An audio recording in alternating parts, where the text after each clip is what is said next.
everybody. We had a great weekend. From an economic standpoint, our prices are coming down very substantially on groceries and things. They're already at a much lower level than they were with the last administration. And we worked on it this weekend, and you're going to see some of the items that were a little bit higher. They were lower than the last administration, but a little bit higher. We're going to have some little price reductions, and in some cases, some pretty good ones. They use the affordability word. The affordability is much, much better with this. And again, I go to Walmart and other companies, and in every case, it's about 25%. That a meal, a Thanksgiving meal and surroundings are 25% lower than it was under the Biden administration. That's a big fact, and that comes from Walmart and others that do that, okay? Any questions? Any update on Venezuela, Mr. President? On Venezuela, update? No update on Venezuela. With the designation of that cartel associated with Maduro, does that mean that the U.S. government can target Maduro's assets or infrastructure inside Venezuela? It allows us to do that, but we haven't said we're going to do that. And we may be having some discussions with Maduro, and we'll see how that turns out. They would like to talk. Mr. President, Representative Massey says he's concerned that the Epstein probe you are calling for could be a smokescreen to block the release of more files. Is that the case? Well, I don't want to talk about it because fake news like you're a terrible reporter, and fake news like you, they just keep bringing that up to deflect from the tremendous success of the Trump administration. So a guy like Massey, his poll numbers are showing he's at 6% approval rating right now. And we call him Rand Paul Jr. because he never votes for the Republican Party. So they're using Jeffrey Epstein as a deflection from the tremendous success that we're having as a party. Mr. President, on Venezuela, you said they want to talk. You said Venezuela wants to talk. What does that mean? Venezuela would like to talk. What does it mean? You tell me. I don't know. You want to talk to them? I talk to anybody. I talk to you, right? I talk to anybody. We'll see what happens. Her life could be in danger because of the rhetoric. Her life is in danger? Who's that? Marjorie Taylor Greene, she says. Marjorie Traitor Greene. I don't think her life is in danger. Frankly, I don't think anybody cares about her. Okay, what about you? Are you negotiating with lawmakers on health care ahead of a vote next month? We're negotiating with lawmakers, and I've had personal talks with some Democrats. I can't tell you who they are. I just don't want to do that. It's not fair to them. About paying large amounts of dollars back to the people. You know, this was my idea. It came up during that. You know, oftentimes under times of stress, like the shutdown, you come up with great ideas that you wouldn't have thought of before. The insurance companies are making a fortune. Their stock is up over 1,000% over a short period of time. They are taking in hundreds of billions of dollars, and they're not really putting it back, certainly not like they should. So when I see this, and when I've seen this over the last pretty short period of time, I said, why do we just pay this money directly to the people of our country and let them buy their own health insurance? And you know, I made that statement, and I made it a little bit cavalierly, but it sounded good. And everybody has picked it up, including Democrats. And I am talking to some Democrats right now about doing that. People love it. We're going to take the money, well, if it gets approved, we're going to take the money, we're going to pay it back to the people of our country to go out and buy health insurance. Now, they can put it in a health account. We can do it a lot of different ways. But they buy their own health insurance. They can negotiate price.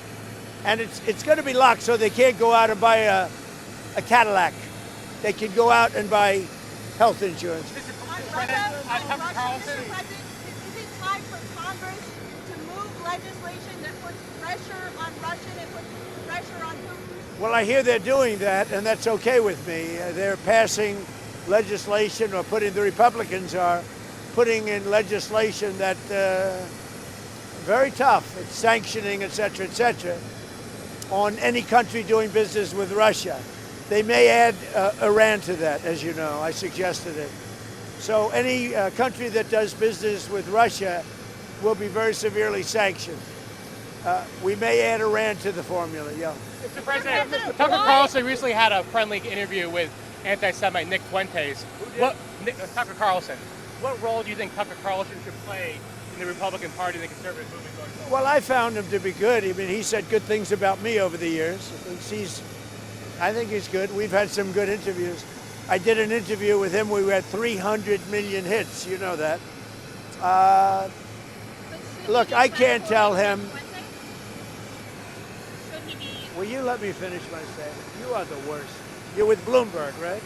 You are the worst. I don't know why they even have you. We've had some great interviews with Tucker Carlson, but you can't tell him who to interview. I mean, if he wants to interview Nick Fuentes, I don't know much about him, but if he wants to do it, get the word out. Let him, people have to decide. Ultimately, people have to decide. The mayor of New York, I will say, would like to meet with us and we'll work something out. But he would like to come to Washington and meet, and we'll work something out. We want to see everything work out well for New York. You yourself had dinner with Nick Fuentes at Mar-a-Lago a few years ago. What role should he play in the conservative movement? Well, I didn't know he was coming, and he was with, as you know, somebody, Kanye. And Kanye asked if he could have dinner, and he brought Nick. I didn't know Nick at the time. And he did. He came, and along with a few other people. He brought a few people with him. Meeting people, talking to people, like for somebody like Tucker, that's what they do. People are controversial. Some are, some aren't. I'm not controversial, so I like it that way. Okay. On Venezuela, are you discussing options with Congress? Are you going to Congress to discuss potential options you're considering? We like to keep Congress involved. I mean, we're stopping drug dealers and drugs from coming into our country. And I actually told Marco and some of the people, our Secretary of State is doing a great job, by the way. I said, go to Congress and let them know we're not letting drugs come through Mexico. We're not letting them come through Venezuela. And let Congress know about it. We don't have to get their approval, but I think letting them know is good. The only thing I don't want them to do is leak information that's very important and confidential and may put our military at risk, or whoever is doing, CIA, military, etc. But I did say, I said, go and see Congress, see the representatives that we're supposed to be seeing, and be open about it. If they say, we don't want you to stop drugs from coming into the country, I don't think that would be good, yes. Are any other countries committed to helping the U.S. with Venezuela, or is all our action still? Yeah, we have great support because it's all about drugs. Well, in Venezuela's case, it's about drugs, and it's also about thousands, hundreds of thousands of people that they've released into our country. And some are gang members from Tren de Aragua, some are many are drug dealers, some are murderers. So in the case of Venezuela, it's the prison population. Their almost entire prison population was released into the United States. You know what that means? Their prison population was released into the United States.